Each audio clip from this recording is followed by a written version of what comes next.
नवरा गेल्यानंतर पुरुष लागतोच प्रत्येक गोष्टीमध्ये असं नाही.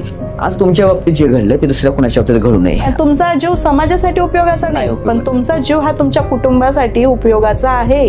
ते सोपं नाही. शेअर मार्केटमध्ये पैसा गुंतवायचा आणि शेअर मार्केटमध्ये पैसा गुंतवून ज्यावेळेस एखादा व्यक्ती स्वतःच आयुष्य संपवतो त्यावेळेस त्याच्या पाठीमागे त्याच्या बायकोचं काय होतं, त्याच्या मुलीचं काय होतं हे ज्यावेळेस आपण बघतो ना, शेअर्स अंगावर शहारे. तर मार्केट पासून वाचण्यासाठी, कुणाचं तर घर वाचण्यासाठी आपल्यासोबत आहेत कविता सानप मॅडम. शेअर मार्केटमुळे यांच्या पतीनं स्वतःचं आयुष्य उद्ध्वस्त केलं आहे. त्याच्या पाठीमागची खरी कहाणी काय आहे, त्या स्त्रीला नेमकं काय भोगावं लागतं, त्या स्त्रीच्या वेदना काय असतात. एखादा पुरुष ज्यावेळेस शेअर मार्केटमध्ये पैसा गुंतवतो त्यावेळेस त्याची मानसिकता काय होते, तो बदलतो कसा, संसाराची होळी कशी होती.